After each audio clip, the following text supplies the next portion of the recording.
fuzzy photograph of the probe's new surroundings on Martian soil. The first thing that the camera did, whenever these crafts go to, why do they print that picture? The first thing they did is they print that picture, that's the picture. The first thing that spacecrafts do when they land is they give you a proof that they're alive. And the thing that they need to do to prove that they're alive, more often than not, is to show you a picture that they've taken. When the first spacecraft landed on the moon, soft landed on the moon, the first picture it took was of its foot. And I stood up to 4 o'clock in the morning to see the picture of its foot. You know, the pictures that ensued, you know, months afterwards, which showed the panorama. I didn't get to see that night. Yeah. I didn't get to see it hardly at all until months later. But the mission was going to be a success, and that was the story. Rather than the mission is a success, it will be a success because the camera's working. It's pointed in the right direction. We can take pictures and we can do what we came for. In this particular case, what happened was the camera had a lens cap over it. The lens cap was translucent, so you could see through it, and so the first picture that was taken was through the lens cap, and the lens cap was covered with dust. The dust came there from the landing. So the landing produced a fuzzy picture, and then you could, if you were an expert, you could see behind the lens cap, there's the horizon, there's a rock, but nothing, just proof. Oh, it's just a foot. The foot. Yeah. The foot at the same time, right? Always like the foot. You want the foot because you want to know how deeply it sank into the ground.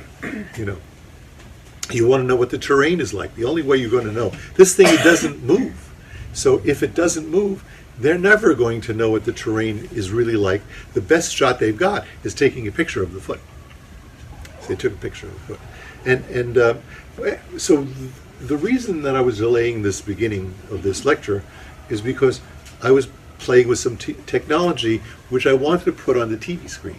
Okay, and the way you do that is you have some technology on this thing that's an iPad, and through the magic of Apple TV, which is a brand that Apple sells, I can get this on this so that I could show you what I'm seeing here. Instead, I won't be able to show you what you're seeing here. You'll just be able to get a glimpse of it, but I'm still going to do it. It's just not going to be fun, okay? But I spent some time doing this, and I think for those of you who have iPhones at home, okay, you can do this at home, okay? This would be homework. So first of all, what you do is you get on the New York Times. You get on the New York Times, today's science section, you go to the article that says NASA's InSight mission has touched down on Mars to study the red planet's deep secrets. Okay, you scroll up, ignoring any information that might come to your mind. Oh, there's the picture. That's the picture. Okay, doesn't look too good, right? Pretty disappointing. But what's true in this picture is there's the horizon. Okay, so that's useful. Okay, it landed upright. A lot of information is in this picture if you're a scientist, and and there's the foot. But ignore this, okay, and keep scrolling until you find augmented reality explore InSight NASA's latest mission to Mars. Okay, so ignore augmented reality. So what I do is now I touch this. Okay, and if this was going right now at this point, this would be on the screen, okay, instead of here. Because I'm going to have to walk around with this, and the screen stays stationary, but this will not. That's what it's augmented reality, meaning in reality, when you're actually in reality, you are not stationary. The things around you are stationary, but you walk around them. We're going to walk around Mars. So, mission to Mars, and there you see this first little thing here. And it tells me to point at the ground, okay? Point at the ground, aim at the floor, and do this, okay? Now you can see there's a planet Mars running around, right? You can't see it too well. It asked me to tap it to put it there. So I've now put Mars there, You see, Mars is now there, and I can walk around Mars. You see, I'm walking around Mars, right? Mars is stationary in the room right over there, and I'm walking around it, okay? I cannot spin Mars like you do in some of those things. You spin them, you know, I want it to spin, but I can't spin Mars because that's not the nature of this simulation. This simulation is Google Earth, also something you can download. And on Google Earth, this is Mars, and I can spin it. See? I can spin it. There's those X's, they weren't there when I was home. They just came in recently. But this is Mars. This is Mars colorized to show you. I don't know why. I really don't know why the X's are there. I'm just going to try to make it go away. Come back.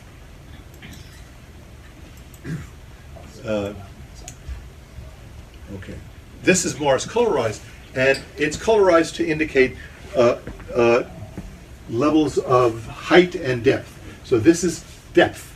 And they color it blue. Why do they color it blue? Because they're telling you, well, one time in the past there was water on Mars, and if you make some imagination as to where those oceans were, there's one on Mars 3 billion years ago.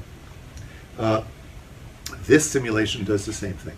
You can walk around a colorized Mars that also shows you where the oceans were. And I intended when I came here I came to show you to walk around Mars with you. But I won't be able to do that. So it's a shame. Okay, so what did happen today? Yesterday, actually less than 24 hours ago. Let's see. I want to see if I'm in my video. I don't seem to be in my video. Everything was working out fine until I realized that I'm taking movies of this thing, and if I'm taking movies of this thing, I have to be here, but the computer's there. So how do I deal with the fact that the computer's there, and I'm here, and I can't reach the computer there? You need to stretch, Well, get your arms a little. Right, so I don't know. I think I'm going to move the thing, and I'll pause this thing. So I take issue with the right amount of stuff that Dennis Overby puts in, because there are things that he said in the video that I think are more pablum for you guys. We know, but apparently we went anyway to find out why Mars doesn't have water. We know why Mars doesn't have water. They're going to go and find out. But I can tell you why Mars doesn't have water. So the only question is, to what extent if what I'm about to tell you is going to be further informed by what they're going to find out next. I'm, as I said, skeptical that they will find out anything that will be interesting enough to make it worth $800 million to go there. Okay? But I can tell you already what I think they're going to find. Some of the things they're going to find. Obviously, not all the things I'm going to find. But one of the things they're going to find, they have already found, is that the this is horrible. Yeah, I'm doing a horrible job of this photography stuff. You guys are now in the picture. You're not going to be. You're not supposed to be in the picture. Yeah, you were in the last video. I have to delete that because I don't want you guys in the video. I must get the 15 minutes too. What? Yeah. Yeah. You want your 15 minutes of fame? Would you like that? Raise your hand if those 15 minutes, you'd like you to be in the picture rather than me, because that's the way it turned out. No, you weren't in it, so you don't even get to vote. Okay, good enough. We'll see. All right, we'll see. Go ahead. So what do you think they're going to find? Okay. Well, first of all, what are the instruments that they're using? Okay. They have essentially three instruments. One of them is a heat probe. Heat probe. Heat probe. So that is an instrument that is Probe. designed to dig, it's said 16 feet deep into the interior of the planet and determine how much heat is coming from the interior of the planet. And that is important because in the picture I just showed you of the three planets, the Earth, the Moon, and Mars, the center of the planet was red. So it's hot down there. The question is, how hot is it down there? Is it hot enough for the liquid, for the stuff at the center of that planet to be molten? And if it is molten, why is the planet not behaving properly? Our planet has a molten core, and we have a magnetic field. And magnetic fields are not just good for compasses, they're actually good for keeping us alive. Because if we didn't have a magnetic field, then the wind from the sun, which blows at 1,000 miles per hour, could easily scour the atmosphere of the Earth, removing from the atmosphere of the Earth the molecules of the atmosphere that we depend upon for life, including water. Venus has no water. It also has no magnetic field. There's a very strong possibility that Venus has no water because it has no magnetic field. It's also a strong possibility if we didn't have a magnetic field, we wouldn't have water. The water goes percolating up in the atmosphere. Give it 4.5 billion years, set that on your watch, and just there's a little bit of water percolating to the top of the atmosphere, the sun comes by and blows it away, blows it away, blows it away. There's no water left. That's what happened to Venus. That's what happened to Mars. And no, it didn't happen to us because we have this magnetic field, and we have a magnetic field because we have a core. And in the core, there's molten iron, and the molten iron is spinning, and the spinning creates a magnetic field, a dynamo effect. And so that's why we have a magnetic field. What about Mars?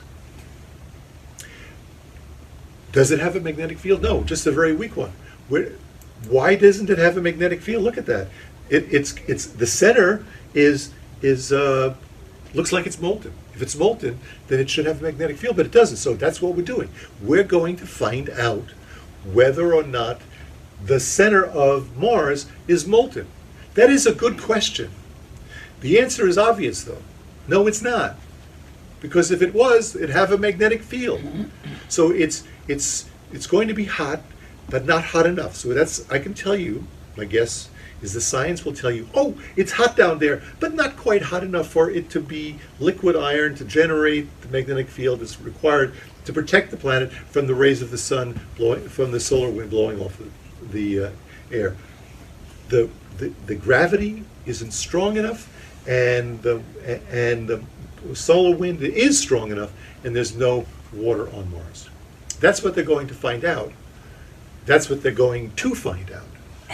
And I think that they will get nuances to this question.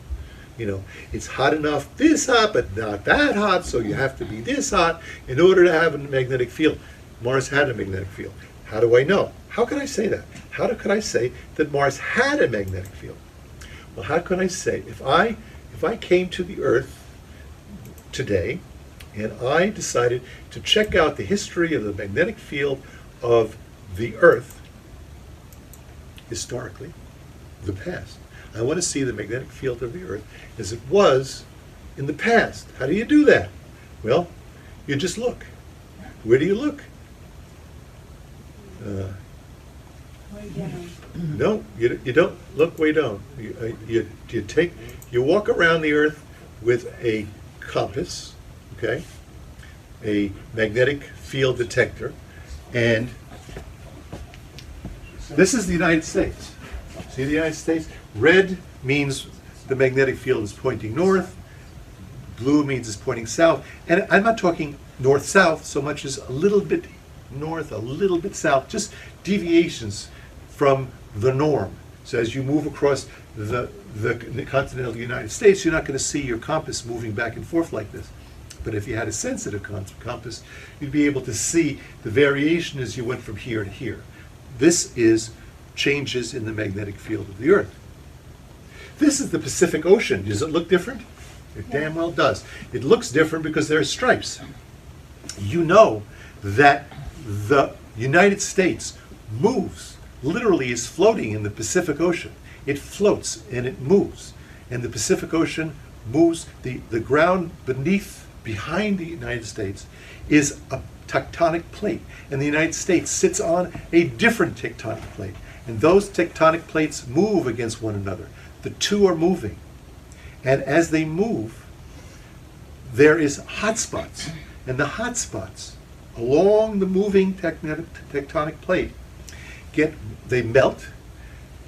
They take a snapshot of what the magnetic field of the Earth is at that time.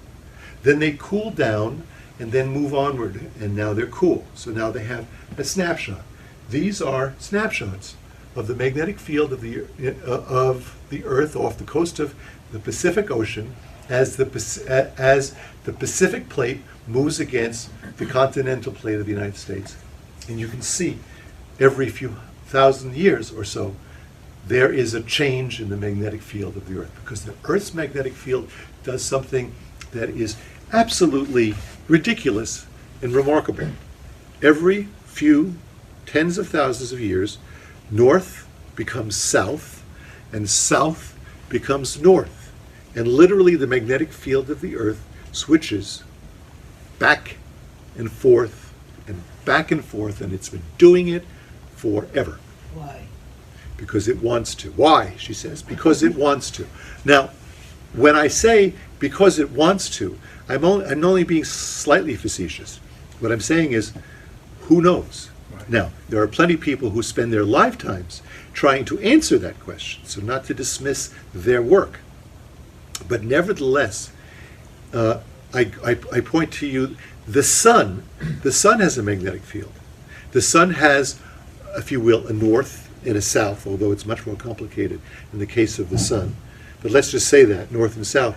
And the sun reverses its magnetic field every 11 years. Every 11 years, the sun, like clockwork, changes what it does. Left, north and south, south and north, north and south. We do it every few thousand, tens of thousands of years, but we do the same thing. So the same answer is true for the sun that's true for us, and we're still not working out why it does it on the sun. So believe me, there are people who have answers to that. I just don't know any of them because they're hard. Yes. Is it gradual or is it relatively in the case of the sun, fast? in the case of the sun, right now we're in a period of time where the sun doesn't have a north and a south. Oh, so it's in transition. And it's in transition, and within a couple of years it will have gone the other way. And it does it like clockwork every 11 It's years. a slow like crazy. process. It's not an instant process. It's not instant. It doesn't happen instantly. Every now and then, you find science fiction or crazy people on the web claiming that the Earth is about to lose its magnetic field. And one of the things is, we know the degree of suddenness only from looking at this picture. And by the way, there are better pictures than this. This is a picture taken 5 years ago. They have better ones that are much more accurate than even this one. So you can literally see how often it occurs. You still can't answer the question, does it occur suddenly? What's suddenly? Is suddenly would, in my book, would be within, say, 10 years. That would be suddenly, okay? But suddenly could be 100 years. It could even be 1,000 years. And people don't know, I think, the degree to which suddenly is true. I'm just wondering if north has moved over the time that we measured. The Earth's plates, okay, the Earth's plates move, okay, they do that, but they move at the rate of hundreds of millions of years, and we're talking about things that occur at the order of tens of thousands to hundreds of thousands of years. So yes, the Earth's plate's surface moves, but this magnetic field on the Earth changes much more rapidly than that. You can see it right there. You can see there's no movement of the plate because these lines are parallel to one another. But do we see the magnetic north moving? Yes, over- the magnetic north pole of the United States moves on a daily basis. Oh, but that has nothing to do with the shift of the... No, it has everything to do with the Okay. magnetic pole of the Earth is moving around all the time. You can literally find some website will tell you where magnetic north is today. Okay, and it keeps so, but it's literally staying more or less in the same area. It's just hunting around more or less, and every now and then, as it further south, somebody says, "Oh, it's moving, it's changing," but then it comes back. So it's not clear. That's not part of this reversal shift, though. It is part of the it is part of it. When the Earth's magnetic field shifts 180 degrees, Yeah. will it happen in a week, in a day, in a month, a year, 10 years, 100 years? We don't know the answer to that. So if you want to imagine it's going to happen overnight, okay, there's no proof that you're wrong. Just a lot of people don't think so. I think it's 10 years. I think it's 100 years. Other people may think it's 1,000 years. I read that that's why they can't be sure that people ever got to the North Pole, because it's not in any. No, the North Pole is where the Earth spins. Oh.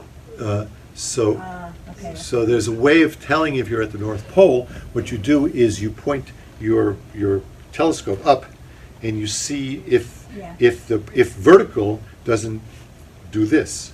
If vertical does this, you're not at the North Pole. Gotcha. You got to go where vertical is, and then it stops. Yes. Could this shift in magnetic pole have anything to do with the ice age we had 10,000 years ago? The shifts of the poles has nothing to do with With it. weather, nothing No, to do with no, weather. because the magnetism is really a very soft phenomenon. It doesn't do very much. It affects the aurora.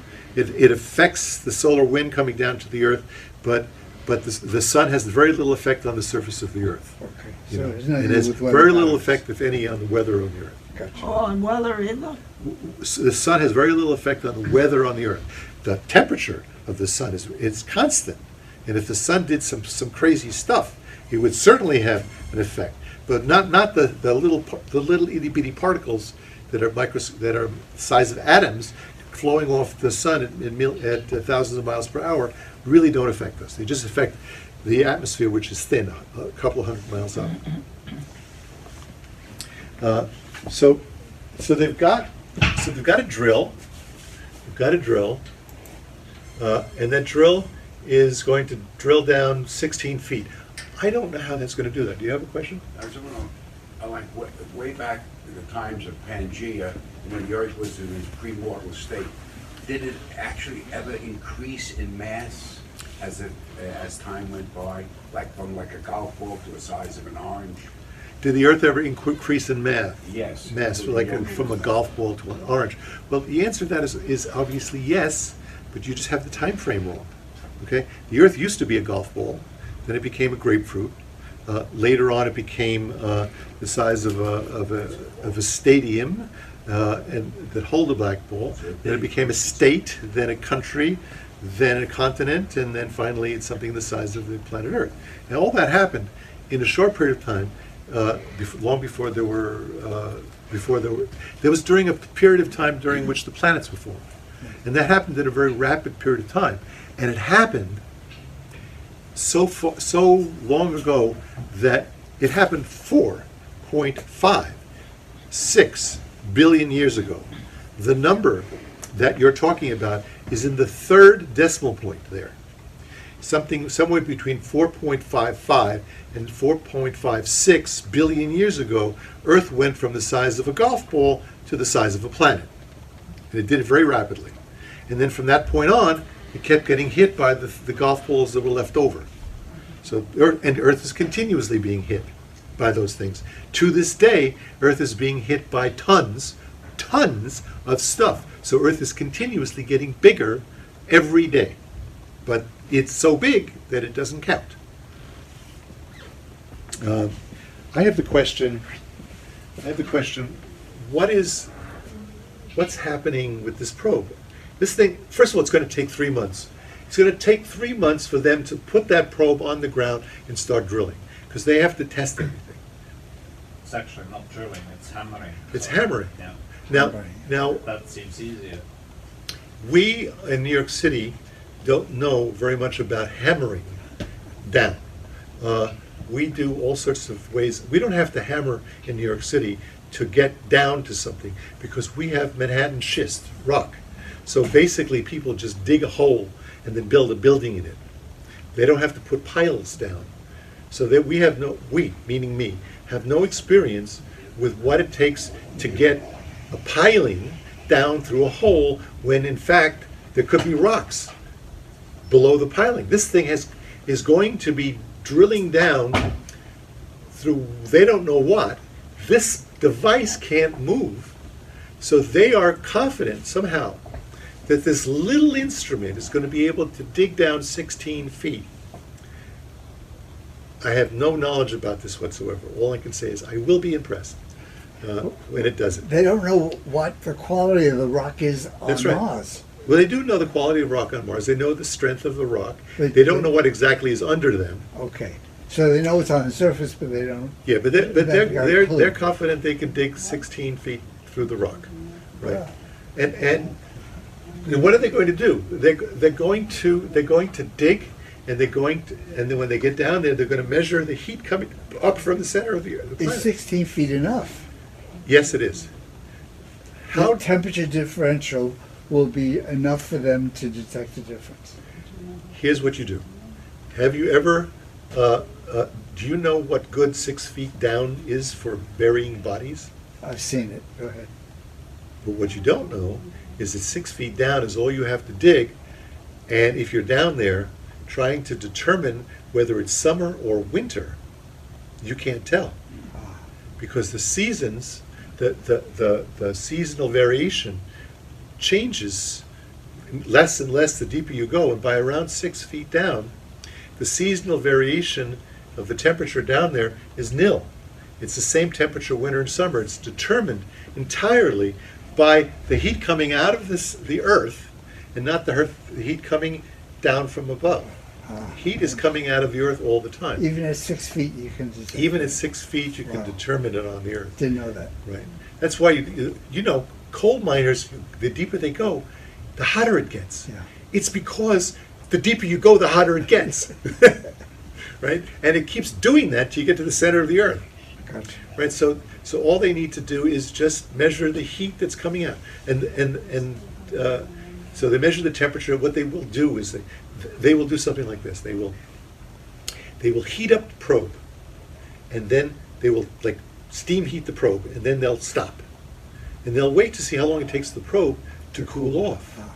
Okay, that'll tell them how fast the heat dissipates in the rock that they're in, and then they'll be able to know how fast the heat is coming from above by that little experiment. They'll be literally able to tell the rate, not just the temperature, which is different, the heat from above.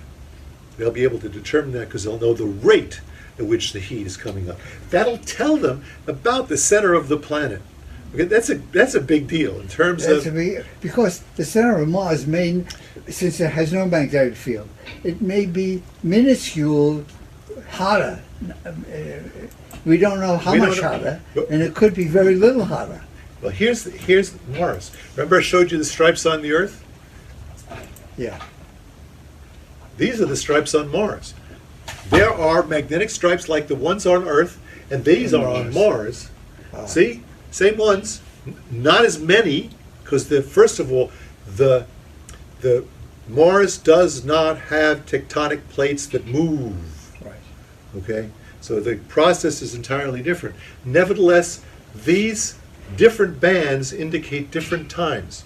So the magnetic field of Mars was there in the past and also did the shifty thing. North-north, north-south, south-north, south-north, north-south. It did that as well. That's the evidence right there.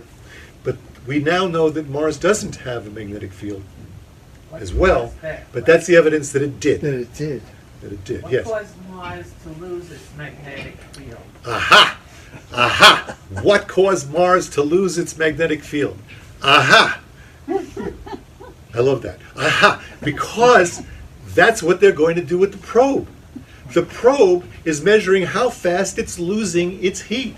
As it loses its heat, the molten core which produced the magnetic field is no longer molten, we think. And so that's the reason it's lost its magnetic field, and they'll literally be able to measure how fast it would have lost the heat that required the core of Mars to be molten. So they will answer a question like that. That's why I gave you 3 ahas, because it's the question you know? You still haven't explained how they decided it should be 16 feet, not 20, not 14. I don't know how it's come at 16 feet. I really do not know why it's 16 feet. I didn't read that anywhere. I have a feeling This was in the Times today. it said 16 feet, but I don't know why. It could be simply a limitation of the instrument. How big an instrument can we build? How reliable can we build it? Because the deeper it goes, the more it has to be engineered differently, you know? If you want to go down 2 inches, it's one kind of drill. You want to go down 16 feet, it's a different drill. You want to go down 30 feet, it's a different drill. So I guess they picked the kind of drill that they could rely on. Other things that are in this spaceship are a seismometer. So there's really 3 experiments. The second experiment is a seismometer. This is a cute. There it is over there, and the seismometer was in fact, this spaceship was supposed to come 2 years ago, but the seismometer wasn't working very well, so they literally said, you guys who designed this seismometer, you got it wrong. We're taking it back from you. We're giving it to someone else, and we're delaying the spaceship for 2 years. And by the way, that'll be $150 million, please. Okay, so that this thing could be done right. And all it does is it sits on the surface of the planet. It's got a little skirt, which isn't showing here, I guess, to keep the wind out. And then it literally sits there and measures anything that comes its way, and it can detect the movement of itself by as much as an atom. So that you saw in that video, that if Phobos is flying overhead, it can feel the gravitational tug of Phobos, and it will feel Phobos, which is 10 miles in diameter. It's nothing. It's just a rock. Phobos will pull on that seismometer and we'll feel it. It'll also measure meteorite impacts. And that's interesting because if you're going to build a colony on Mars, everybody wants to, what people don't say is you'll be walking on Mars one day in the merry, merry month of May, and you'll be pelted with micrometeorites at a ridiculous rate. It's near the asteroid belt. There's more micrometeorites up there, more than at the moon. The atmosphere doesn't do anything much to stop it. So the question is, how dangerous is the surface of Mars? But moreover, so that's a question. Another question is, let's hope for a big meteorite. Let's hope that really a big one comes down and essentially creates an explosion that we can feel all the way across Mars. Because if you can feel an explosion all the way across Mars, you get to do some serious plumbing of the interior of Mars. Let me see if I can show you that.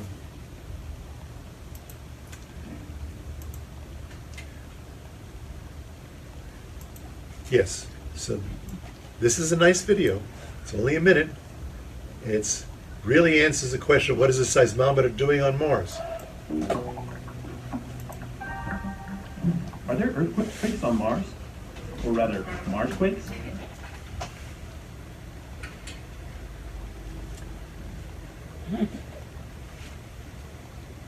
Not my fault. Quakes on Earth happen many times a day, largely due to continental plates shifting. Oh, sorry. As they float on the mantle below. That's called plate tectonics. Mars doesn't seem to have plate tectonics. So did you see the plates moving? Yeah. But other things can make the ground shake too, like cracking caused by contraction. It's giving you time to contemplate each point he's making. And from cooling. Magma moving and creating pressure deep underground. Or even meteorite impacts.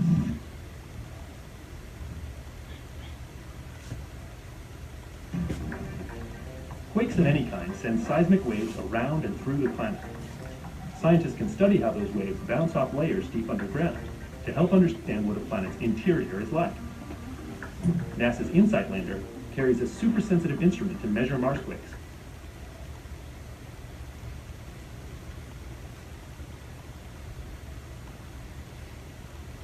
And could detect dozens of them during its mission. Each one can tell us a lot about what's going on inside So watch the lines, you'll see some lines, they that curve when they mysterious come red through. planet. Maybe about how all the rocky planets came to be. So that's what seismology, that's seismology in 30 seconds. You watch those waves going through the planet. There are different kinds of waves. They travel at different speeds. Some go through the center of the planet, some don't and can't. Okay, so the ones that can't, so if you hear a sound, if you hear a sonic event and you measure the time, you can see, well, this one came and this one came and this one came later and this one came still later, and you can just go back and model it. You can say, oh, this one got to the center, this one didn't. This one took this path, this one took this path, because the event took place at the same time. But the sound waves reach them at different times, so they can then figure out how that event, how those sound waves got there, and they can model the interior of the planet as a result. And the last thing that they will do, besides modeling, so that's a seismometer, and there's also something called a deep space network. On Earth, in order to hear this stuff that they're saying to us, we have to be paying attention. And the Earth spins once a day, and so whatever antenna is listening for the Mars thingy is going to go out of view pretty quickly within, say, 12 hours, 8 hours, and you need to pick it up with another antenna that's now just come into place to pick up the signal. So there are 3 places on Earth where the United States and other space agencies pick up the signal. One is in Madrid. One is in Goldstone, Arizona, and the other one is in Canberra, Australia. This graphic that you're seeing here says Deep Space Network Now. So what it is actually telling you at this particular time is that this telescope is looking at that satellite, this one's looking at this one, this one is looking at Mars Reconnaissance Observer, and these are looking elsewhere in the solar system. This is a satellite called Chandrasekhar. This one is looking at a satellite called TESS at this exact moment. So these are working, and they work all day long, all the time, and there are lots of them. And then there are lots of these installations. I don't know what these numbers are. I have a feeling I don't know what these numbers are. But they're constantly working, looking at various spacecraft. They're not, obviously, they don't have to spend a lot of time looking at Mars, because all they need to do is every once or twice a day point one of these antennas towards the spacecraft, and the spacecraft will tell them what it knows, and they will tell it what to do next. And that's all they have to do. But these antennas and the thing on the spacecraft are so carefully made that they can watch the spacecraft on the surface of the planet move around. They can watch it move. They can watch it move perfectly. And watching it move means that they can watch the surface of Mars move. They can see what Mars is doing. And you would think, well, Mars should do what it should do because it spins on its axis and goes around the sun, and what more is there to talk about? Well, there is lots more to talk about. One of the things to talk about is Mars doesn't just spin around its axis, it also kind of wobbles a little bit. Wobbles, Earth wobbles. It takes 18 years for the Earth to do one wobble. The wobble is constrained by the moon, so we tilt this way and we keep tilting this way. We wobble a little bit, but we're pointing in the same spot. Mars doesn't have a moon to keep it in line, so Mars wobble could be serious.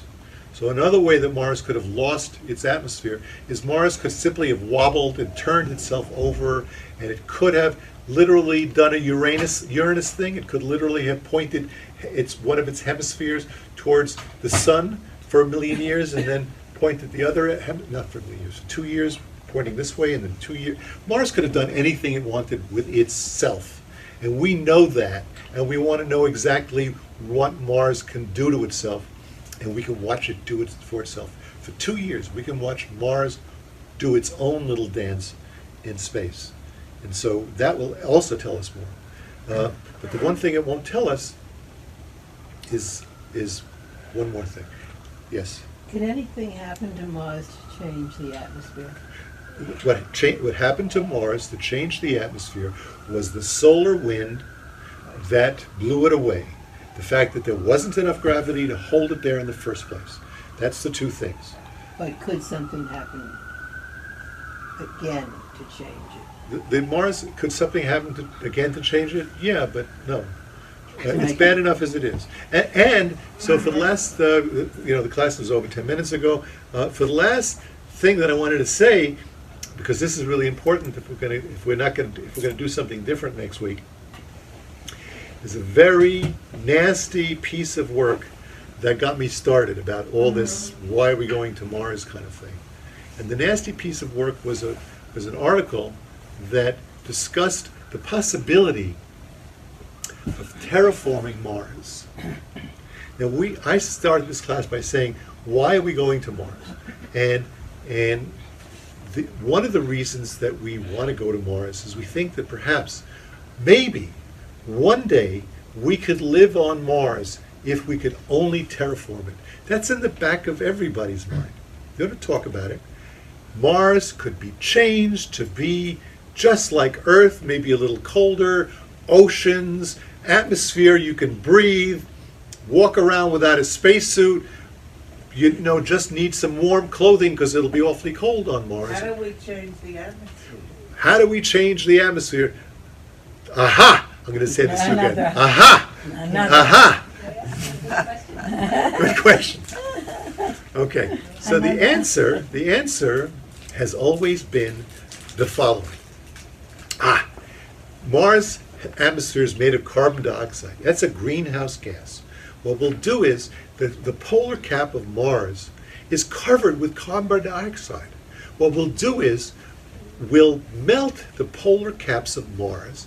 The carbon dioxide that's in the polar cap of Mars will then come up to the atmosphere. You'll get greenhouse warming. The water, because there's plenty of water on Mars, the water will become liquid. We'll boil the liquid. The liquid would also become greenhouse gases. The clouds plus the carbon dioxide will float up in the atmosphere, and we will have a greenhouse Mars, and we will all be moving in next day, okay, or whenever. How long would that take? We'll go about 10 million years. How long will it take? About 10 million years. But the fact is, it can't be done. That's what I read this week, that it can't be done. This was news to me. And of course, I don't know that it's true because it's simply one thing I read. But it was kind of shocking. They said that in order for Mars to get warm enough for liquid water to be on the surface, you'd have to really do this greenhouse thing really well. In fact, you'd have to do this greenhouse thing so well that you'd need at least 10 times as much carbon dioxide as exists on Mars. You'd need to build an atmosphere that's almost as thick as our own, made of totally carbon dioxide, to produce the heat necessary to get the water flowing in the rivers and lakes and oceans. But there's not enough carbon. They said, you could maybe get enough carbon dioxide if you literally strip mine the entire planet, cooked the minerals in the rocks, and extracted the carbon dioxide from the minerals in the rocks. This article said you'd have to strip mine the entire planet to a depth of 100 feet. I don't know if this is true, but it doesn't sound hopeful. So if you know that Mars cannot be made habitable under any circumstance ever. By the way, this article did qualify itself by saying that with present day technology, it did say that. So you can go there. But nevertheless, there's a series on TV now called Mars, And in that series, the Chinese are busy building satellites that have mirrors that are designed to melt the polar caps, and the polar caps are melting on this program, Mars program, and they're building up an atmosphere, and it'll be happening in days. By the way, there was another movie called Total Recall with Arnold Schwarzenegger, and in that movie, the Martians that used to live there had built a device to literally inject carbon dioxide into the atmosphere, and in that movie, Arnold Schwarzenegger is thrown out onto the Martian desert without a spacesuit, and his eyes are popping out of his head, and he, it's only Arnold Schwarzenegger can do it, and then the machine, which has just been turned on minutes before, starts to make carbon dioxide, and it makes, within the next 2 minutes before he dies, enough atmosphere To revive him. So it can be done. Yes. Could an asteroid or something hit it and An asteroid can hit it, but the asteroids that exist in these days, they're not big enough to do the same damage that a planet hitting. You need planets to hit other planets in order for planets to be totally rearranged. You can have big asteroids come and do major damage, but really the planet it remains what it is. You need two things about the same size to come together and smash. You've got to find another Mars. There isn't another Mars. So asteroids can do major damage. They can wipe out life on Earth. They can do that easily. It doesn't take a big one. But to wipe out water on the Earth, you'd take a body the size of Mars to do that. You'd have to crash Mars into the Earth in order to get the water off the Earth. Nothing less than crashing a Mars-sized body into the Earth could create a change of the magnitude that you're looking for. I don't know why you're looking to damage Mars, but so that is habitable? it hasn't happened. No, I said so it could be habitable. So You it could be. heat it. It could be habitable. No, what I'm saying is it can't be habitable. My point is, if this article is true, it's not habitable now. It won't be habitable in the future, and so you all can go to your graves knowing that you didn't miss anything. Okay, you may have missed people landing on Mars, but future generations will not be colonizing this thing. How As far about as I'm living concerned. underground? Living underground, but you have to bring supplies. It's possible to live on Mars. The question is, after you've done it, and it's no fun, and you know there's life or not life, whatever they discover.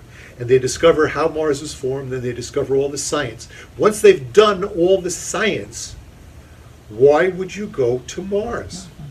And if it doesn't do anything for you, you can't bring people from the Earth to Mars to reduce the population of the Earth. That doesn't make any sense. Why don't you bring them to the moon? It's easier, and you can bring more people. And nobody's talking about, and you can do the same thing.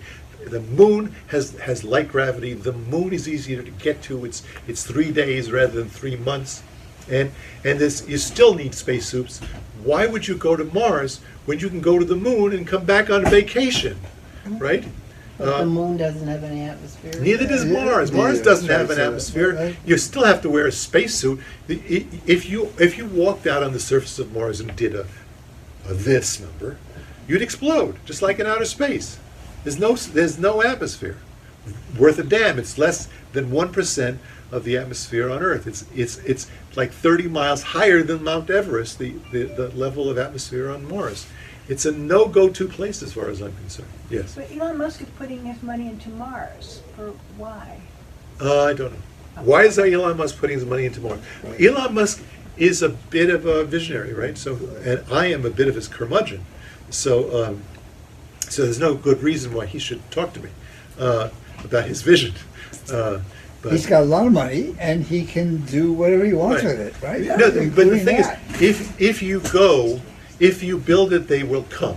Okay, that was the line from Field of Dreams. If you build it, they will come.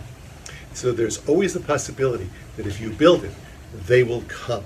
Yes. The mystery that baffles me is how the Earth, how it was able to contain the oceans, like how they were created, and that 3/4 of the Earth contains water. Okay. The So, rest so is he's land. saying the mystery that baffles him is how the oceans were created. How did the Earth retain the water? I'm going to do that I did to her. Aha! Aha! Aha! That's the third. Did they come from meteorites? Okay, so the answer is they came from meteorites. Since the Earth and the Moon and a planet called Terra, they call it Terra, collided and produced the Moon. At the same time that occurred, it also blew away all the water on the Earth, if you will. If there was any, it wasn't there. Anyway, the Earth didn't have water to begin with. So saith some sages. Okay, not everybody agrees that the Earth didn't have water. Some say it did, and so it's not a question. Some say it didn't, so then it's a question. You are making it a question. So then they say, aha, the Earth got water because it was bombarded with icy comets that contributed all that water. And that happens to be dogma at this point, almost. So the story is we got our water after we were created, after the Moon was created.